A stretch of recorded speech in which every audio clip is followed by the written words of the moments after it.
Bwana Yesu asifiwe. Ngeni mikono popote ulipo pale nyumbani, pale ambapo uko safarini, pote ambapo umetulia. Nasema Mungu yu mwema hata wakati huu wa adhuhuri, ikiwa leo tarehe 28. Tunamtukuza na kumshukuru Mungu kwa sababu ya wema na fadhili zake. Kwa hivyo tunakaribisha nyote, tunakaribisha wewe mama, kijana, mtoto, mzee. Karibu kwenye ibada yetu ya adhuhuri ya leo, pale ambapo tunaenda kusikia ujumbe ambao Mungu angependa tusikie wakati wa leo. Kwa hivyo tunaenda kuomba, hatimaye tutaendelea na ibada yetu, na Mungu anaenda kupata nafasi na kunena katika na moyo wako. Hebu tuombe. Mungu wetu, tuko mbele zako wakati wa adhuhuri, na kushukuru, tunakuenzi, tunakuheshimu. Umekuwa pamoja nasi juma nzima, na mbali huu umetuleta Baba yetu. Unajua ni mshindi wa washindi, wewe ni msaada wetu wa karibu, na ndio maana tunakaribisha hata wakati wa adhuhuri tukisema waabudiwe na usujudiwe. Bwana, tunapoenda kusikiza neno lako, tunapoenda kukuelekezea sifa, tunaomba upate nafasi ya mbele ndani ya maisha yetu. Namuombea na kumkabidhi kwako yule mama, yule mzee, yule kijana, yule mtoto, yote ambaye amefinyiliwa chini na shetani anaenda kumuinua tena katika jina la Yesu. Roho Mtakatifu, tunakukaribisha kwenye ukumbi huu na katika hii platform katika jina la Yesu. Pokea utukufu, pokea heshima, kwani ni zako, katika jina la Yesu Kristo tuomba tukiamini. Amen. Tunapoendelea, ningependa tuungane pamoja kwa wimbo ambao unasema usinipite Mwokozi. Bila shaka tutaweza kumwambia Yesu asitupite hata wakati huu wa Jumapili. Labda utaweza kuwa katika hali ngumu, Mungu anapozuru wengine utaweza kumwambia asikupite, na bila shaka hata kupita. Kwa hivyo tunaenda kuimba pamoja tunaposema usinipite Mwokozi, bali unisikie. Karibu.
See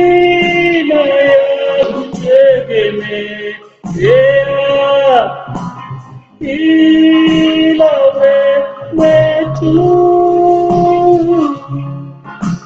Uso wako uwe kwangu, na kuabudu nakuita Yesu, Yesu, Yesu. Naomba unisikie,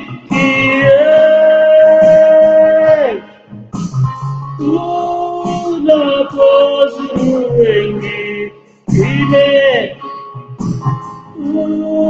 usiniite.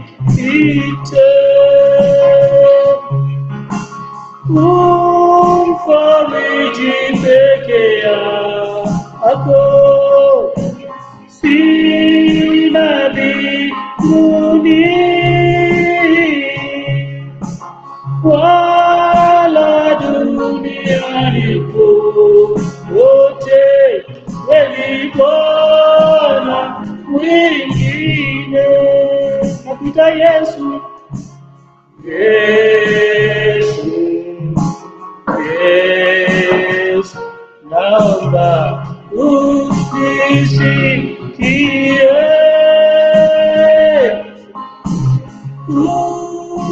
unapozuru wengine, usiniite. Unaposikia neno la Bwana wakati huu wa adhuhuri, katika moyo wako mwambie Bwana, anapozuru mioyo mingine asikupita hata wewe. Yuko radhi, yuko tayari. Anauliza, wewe uko wapi mtoto wangu nikubariki? Wakati naenda na baraka nikibariki, nataka kukubariki. Kwa hivyo mwambie katika moyo wako kwamba asikupita Mungu, na bila shaka hata kupita. Nafasi hii nzuri, naenda kumkaribisha mtumishi wa Mungu, na ili upate kusikia ujumbe ambao Mungu angependa usikie wakati wa leo. Karibu mchungaji Barnabas, katika jina la Yesu Kristo. Amen. Mungu awabariki sana. Asante ndugu wetu wa Rastas kwa ajili ya wimbo ambaye tumeweza kuipata adhuhuri ya leo. Na shukuru Mungu kwa sababu ya wema wake na fadhili zake, na ninatukuza Mungu kwa sababu ya ile hali ambayo Mungu ametuweka katika maisha ya wokovu, na tena pia maisha yetu ya kimwili.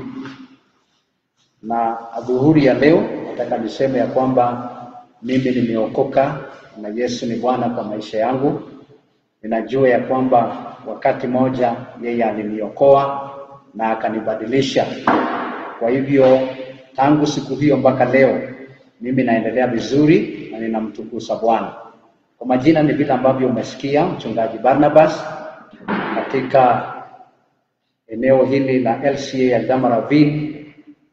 Tunamshukuru Mungu kwa hali ambaye Bwana ametuweka, na vile Mungu ametuhifadhi katika imani katikati ya mambo mengi tunayoyapitia katika ulimwengu huu na katika nchi yetu ya Kenya, ambapo tunapitia hali ngumu, lakini Mungu amekuwa mwaminifu, ametutunza pamoja na familia zetu. Na nina imani pia ndugu, unapokuwa kule nyumbani katika ibada ya nyumbani unaendelea vizuri, unaendelea kumtukuza Mungu, unaendelea kuhifadhiwa na Mungu. Na hivyo ndivyo ilivyo ya kwamba hata kanisa la kwanza haikuwa imeanza katika ibada ambayo tunapata kanisani, lakini ilianza katika nyumbani, na wandugu zetu waliendelea nyumba kwa nyumba wakiweza kuendelea na neno la Mungu. Na kwa hivyo haiwezi kutustua ya kwamba kwa nini hatumo kanisani. Na najua kwamba hakuna kitu ambayo itadumu. Mambo haya ni ya muda, lakini tunajua kwamba kuna wakati ambapo tutakusanyika kanisani na tutaweza kuendelea. Na kwa hivyo kwa sababu ya masaa yetu, nina imani ya kwamba utabarikiwa unapokuwa nyumbani, unapoendelea, unapoomba Mungu, unapomtafuta Mungu. Ninajua ya kwamba hakika Mungu ataendelea kukubariki kama vile ambavyo amekuwa akikubariki wakati unapokuwa nyumbani. Kwa hivyo somo letu la siku ya leo ni tunapata katika Numbers 21 mstari wake 4. Tunaongea juu ya roho ya kusushika moyo. Ninajua katika hali yetu tunapokuwa nyumbani mara nyingi kuna vitu ambavyo imekususha moyo, lakini nataka nikutie moyo katika adhuhuri ya leo na tuone wandugu zetu walipokuwa wakipitia hali hiyo waliweza kusema nini katika maishani mwao. Numbers 21 mstari wake 4, neno la Mungu latueleza hivi: They traveled from Mount Hor along the road to the Red Sea to go around Edom. But the people grew impatient on the way. They spoke against God and against Moses and said, Why have you brought us up out of Egypt to die in the desert? There is no bread, there is no water. And we detest this miserable food. Tunaona hali ambayo wandugu zetu ambao wana wa Israeli walipitia katika maisha yao. Katikati ya mambo mengi walikuwa na vita. Na vita hii waliokuwa wakiyapitia katika maisha yao ili wafanya wao wa lose hope, wakose tumaini, wakasushika moyo. Ingawaji walikuwa wameona vile Mungu alikuwa amewapigania katika maisha yao, katika hali yoyote, katika safari yao ya imani. Na waliweza kuona Mungu vile ambavyo aliwapigania kupitia mtumishi wa Mungu ambaye anaitwa Musa. Baada ya wao kutoka nchi ya Misri, waliweza kuona mkono wa Mungu, waliweza kuona vile Mungu aliweza kuwasaidia.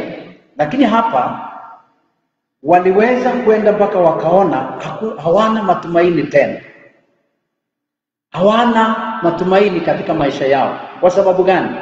Kwa hali ambayo walikuwa wanapitia katika maisha yao. Though walikuwa wameona Mungu katika mioyo yao, lakini walienda mpaka wakakufa moyo.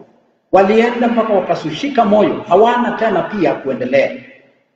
Licha ya kwamba waliona Mungu akilete vyakula, akisupply katika kule jangwa, wakapata maji, wakapata vyakula, wakaona Mungu akiwapigania hata katika nchi na watu ambao walikuwa wanapigana na wana wa Israeli. Kuna watu wengi, maadui wengi walioinuka katika maisha yao na safari yao katika walipokuwa wakitoka katika nchi ya Misri. Waliweza kushuhudia Mungu. Waliona Mungu akifungua bahari na kumeza maadui. Waliweza kuona Mungu hata kwa hali ambapo walikuwa wanapitia wakiwa na kiu, Mungu akafungua maji katika ile mwamba. Waliweza, Mungu aliprovide chakula kwa ajili ya miili zao. Lakini walienda wakafika njiani, baada ya wao kukutana na changamoto nyingine, waliweza kulose hope, waliweza kusushika moyo.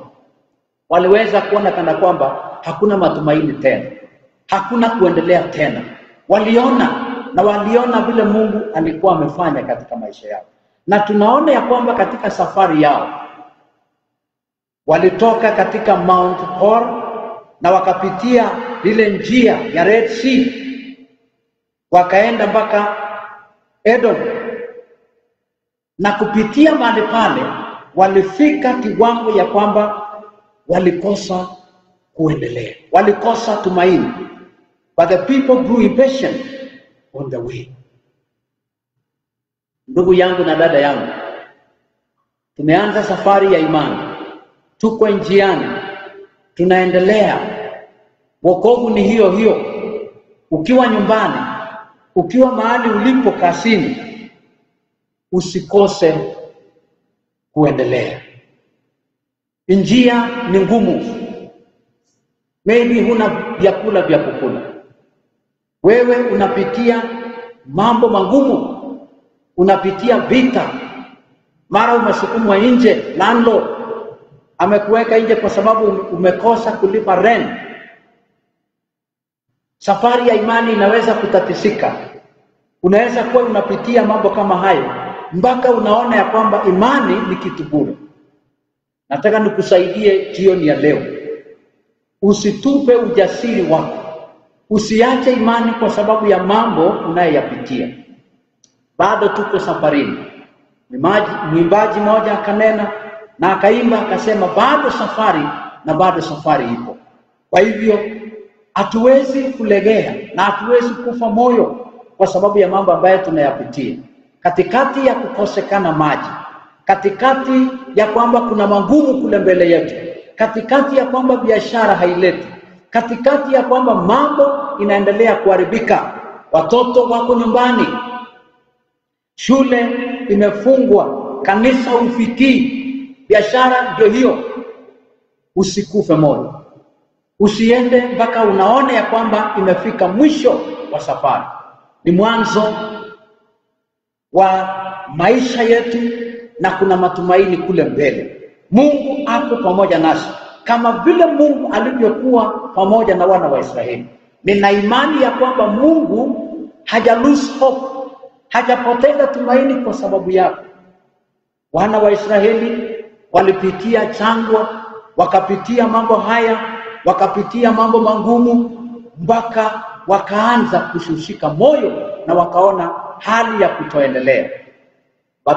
Jioni ya leo nataka nikupe moyo. Nataka nikusaidie. Wana wa Israeli walipitia mambo ambayo waliyapitia. Katika nchi ya Misri walikandamizwa na wale maadui. Njiani walikutana na vita. Hata walipokuwa wakitoka katika nchi ya Misri, ninakumbushwa na Biblia ya kwamba mbele yao kulikuwa na mto the Red Sea, na nyuma yao walikuwa na majeshi kubwa waliokuwa wakifuata maisha yao. Mbele ya kiongozi ambaye ni mtumishi wa Mungu Musa. Katika miaka nyingi Musa, tunakumbuka historia ya Musa, mahali Mungu alimtoa yeye mpaka mahali ambapo Mungu alimtumia yeye kulete kusaidia wana wa Israeli watoke katika nchi ya utumwa. Biblia inasema ya kwamba wao walitembea na Musa miaka nyingi. Hata katikati ya safari walienda mpaka wakamkataa Musa, na kumkataa Musa walimkataa Mungu aliyemchagua Musa. Kuna viongozi ambaye Mungu ametuchagulia ambao wako wanatusaidia katika mambo ya rohoni.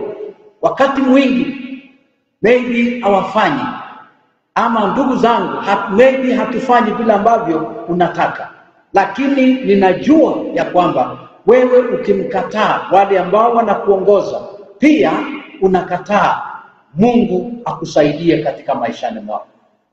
Siku hii ni siku njema. Uko nyumbani unayapitia magonjwa, unapitia njaa, maybe huna chakula, maybe umelokiwa, wewe uko ndani ya nyumba, utoki nje, hujui habari, hujui kile ambacho kinaendelea. Mara unashindwa nani atakusaidia. Mara unashindwa ya kwamba hii ni maisha gani ambayo ninaishi, na umeishi katika hiyo maisha ya vita kwa miaka nyingi. Tangu utotoni kuna mambo ambayo yamekuwa kifuata maisha yako. Tangu wakati ambapo ulipoajiriwa kazi, wewe unayapitia mambo ambayo huelewi. Mpaka sometimes wengine wanakueleza hii familia imerogwa, hii familia imekaa namna hii. Lakini nataka nikueleze siku ya leo, usikufe moyo. Usiende mpaka unaanza kujituba na kujiangalia kwamba haiwezekani. Maisha haijafika mwisho. Kuna nguvu ya Mungu atakayeweza kukuokoa. Maana tunaona safari ya hao wapendwa ilikuwa ngumu. Mara walipopitia yale ambayo walipitia, walikutana na changamoto mpaka they grew impatient. Impatient ni kwamba hawakutaka tena kufuatana na Mungu. Hawakutaka tena pia Mungu ahusike kwa maisha yao. Walitembea kufika mahali fulani, they grew impatient. Wakaona Musa ni sawa na Mungu. Maana maandiko inasema katika mstari wa 4 katika B inasema, but the people grew impatient on the way. They spoke against God and against Moses, walitembea kufika mahali wakaona ya kwamba hatutaki tena pia Mungu atuongoze. Hatutaki tena pia Musa. Maana yeye Mungu alimchagua Musa awe kiongozi, atoe wana wa Israeli apeleke katika nchi ya ahadi. Safari yetu inaweza kuwa ngumu kuliko hata ile ya wana wa Israeli, ama inaweza kuwa sawa na ile, lakini pamoja na hayo Mungu wa ndugu zetu ako pamoja nasi. Ndugu zetu ambaye mko Kablelecho, ndugu ambaye mko Simotue, wale wa ndugu zetu ambaye mnashiriki katika Town Church, wale wa ndugu zetu ambaye mnashiriki Moringwa na hata Sogoni na Simotue, na hata katika mahali ulipo, maybe upatikane katika nchi yetu ya Kenya, uko ng'ambo, ama uko katika town fulani, uko Mombasa, uko katika sehemu za Eldoret ama Nairobi, nataka nikusaidie katika jina la Yesu kupitia neno la Mungu ya kwamba Mungu alivyomchagua Musa ni Mungu mwaminifu. Vile Mungu aliongoza wana wa Israeli, ana uwezo wa kukulinda kwa mabaya. Nina imani katikati ya ugonjwa huu wa corona, na maybe zaidi ya magonjwa mengine ambaye yako katika ulimwengu huu, Mungu hawezi kuacha walio watoto wake. Mungu ataendelea kutusaidia. Tusimwache Mungu na tusiache watumishi wa Mungu. Maana Mungu amechagua wale viongozi ambaye pia anatuongoza, wanatuombea, wanatuguide ili tuende katika njia ambayo inafaa. Usigrow impatient kwa maisha yako mpaka unaanza kunugunika, na unanugunikia Mungu na unanugunikia Musa.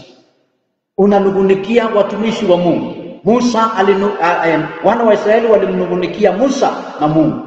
Maana Mungu ni sawa na viongozi wake. Kwa hivyo ndugu yangu na dada yangu ambaye wewe uko nyumbani, mahali ulipo, ninakutia moyo siku ya leo. Usikufe moyo. Biblia inasema katika mstari wa 5, katika mstari ya 4 inasema, why have you brought us? Manunguniko yao ni kwamba waliona Musa alifanya makosa kuwatoa katika nchi ya Misri. Maisha ya Misri ni mbaya. Unaweza kuwa unaishi kweli, lakini Umisri ni mbaya katika maisha ya mwanadamu. Maybe umetoka katika Misri kweli, lakini Umisri haujatoka ndani ya maisha yako. Na ni ombi langu siku ya leo ya kwamba Mungu akufanyie huduma, autoe roho ya kukandamizika ndani ya moyo wako, auondoe Umisri ndani ya maisha yako, ili umwelewe na kumfahamu ya kwamba ni Mungu ambaye anatujali, ni Mungu ambaye anatufahamu, ni Mungu ambaye anaelewa hali ambayo tunayapitia. Naweza kukosa kama mwanadamu, naweza kukosea nikiwa mtumishi wa Mungu kuelewa yale ambayo unayapitia, lakini Mungu wetu anaelewa mambo ambayo unayapitia katika maishani mwako. Na huyu Musa anasikia malalamiko, na Mungu pia anasikia vile wana wa Israeli walikuwa anasema, why have you brought us? Kwa nini umetutoa katika nchi ya Misri ili tufe katika jangwa hili? Mahali ambapo hakuna chakula, mahali ambapo hakuna maji, na mahali ambapo hatuwezi kufurahia mambo ya vyakula. Shida yako ni nini ndugu na dada? Mambo haya ambayo wana wa Israeli walipitia, maybe ni kando ya yale ambayo unayapitia. Lakini nataka nikueleze, matatizo ni matatizo. Shida zile ambazo waliona kifo mbele yao. What are you seeing today in your life? Ni nini ambayo unaona katika maisha yako siku ya leo? Je, unaona kifo ama unaona kufanikiwa? Na naomba ya kwamba ukatae the spirit of discouragement, roho ya kusushika moyo, roho ya kuona ya kwamba haiwezekani, roho ya kujaribu biashara hii unaona kweli imekufa ama iendelee, unaona ya kwamba you will not continue anymore. But I know that anything that you started with God lazima iendelee. Tuna Mungu ambaye ametuleta kwa umbali. Tuna Mungu ambaye anatujali. Tuna Mungu ambaye ametulisha katika miaka ambazo zimepita. And the same God, yule Mungu pia ambaye ametulisha, ametunywesha, ametufalisha, ametulinda katika mambo ya kimwili na mambo ya kiroho. It is the same God ambaye pia bado wako mbele yetu. We will not lose hope, wapendwa. We will not lose hope, we will not die. Ninanena ya kwamba hutakufa. Nanena ya kwamba by faith you will live. Even next year you will live.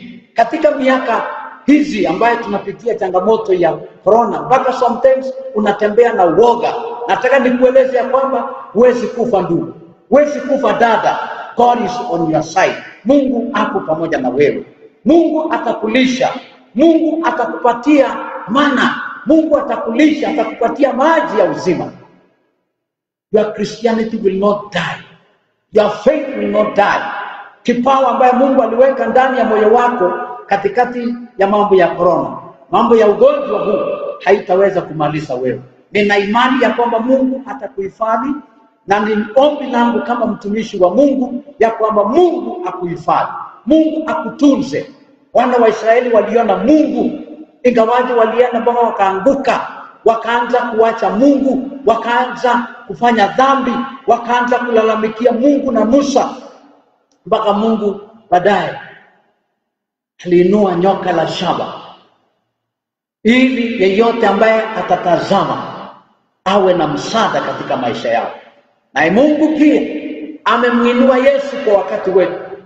Wakati wa wana wa Israeli aliinua nyoka la shaba ili yeyote ambaye atakayetazama akiumwa na ile nyoka, atazama lile nyoka la shaba na aweze kupona. Nina imani ya kwamba kuna mambo mengi yanayojaribu kutuuma wakati huu. Tumwangalie Yesu. Yeye ndiye jibu la maisha yetu. Yeye ndiye jibu la mawazo mengi tulio nayo. Hatuoni kama tuna matumaini. Hatuoni kama tutaishi tomorrow. Whatever we are facing today, God will make us to live tomorrow. Whatever, chochote ambacho tunayapitia leo, Mungu ataendelea kutusaidia ili our tomorrow ama kesho yetu itakuwa ya manufaa kwa utukufu ya jina la Bwana. Kwa hivyo ndugu yangu, as I wind up, nataka nikueleze mambo haya ya kwamba Mungu aliyekuwa pamoja na wana wa Israeli is the same God ambaye ako pamoja nasi. Mungu aliyemchagua Musa ni Mungu pia ambaye aliyechagua watumishi wake. Let's follow what the servants of God are telling us. Wacha Mungu atuongoze pamoja na watumishi wake. Na mambo ambayo tunayakosa katika maisha yetu, aidha ni mambo ya rohoni ama mambo ya mahitaji yetu ya kimwili, yeye is our provider. Mungu atakuwa pamoja nasi. Mungu aondoe wasiwasi tulio nayo ya kuwa discouraged, ya mambo mengi kudiscourage maisha yao. Unaona kama jamii haitaendelea, unaona kana kwamba familia itavunjika, unaona kana kwamba next week wewe utafukuzwa kwa ile nyumba ambayo umekondesha. Nataka nikueleze ya kwamba bado kuna safari. Katikati ya safari ya imani, Mungu ako pamoja na sisi. Na tuna imani ya kwamba tutakapoangalia Yesu Kristo ambaye ni mwanzilishi na ni mwisho wa imani yetu, ataendelea kutupigania. Kwa hivyo ndugu yangu na dada yangu, tumwangalie Yesu kama vile wana wa Israeli walitazama nyoka la shaba kama ni ishara ya kwamba hiyo ndio wokovu yao. Tunaangalia Yesu ambaye pia ni wokovu wetu, ambaye katika msalaba alisema ya kwamba yote yamekwisha. Na tuna imani tutaishi even tomorrow. Whatever we are facing today, we believe ya kwamba our tomorrow is better than today. Leo yetu, kesho yetu itakuwa zaidi kuliko leo mahali ambapo tunaishi. Kwa hivyo, be encouraged ndugu, be encouraged dada, unapokuwa kule nyumbani. Katika jina la Yesu, let's continue praying, let's continue seeking the face of the Lord katikati ya mambo haya. Na tuna imani ya kwamba God will provide, God will see us through. Kwa hali yoyote katika maisha yetu, Mungu atatuhifadhi na tutaishi kesho na tutakufa katika jina la Yesu. Kwa hivyo nataka tuombe pamoja, tuikamilisha ibada yetu. Nina imani ya kwamba Mungu amekubariki katika jina la Yesu. Na tuombe. Mungu wetu, katika jina la Yesu, ninakushukuru kwa sababu ya nafasi ambayo ulitupatia ili tuweze kunena mausia yako na tuweze kunena neno lako. Nina imani katika jina la Yesu ya kwamba wandugu zetu ambao wako nyumbani kwa sababu ya mambo ambayo yalitukia katika nchi yetu na mambo mengi ambayo yalifikia katika ulimwengu kwa jumla, Mungu wengi wako nyumbani na wanafanya ibada nyumbani kila Jumapili. Mungu ninanena baraka juu ya maisha yao.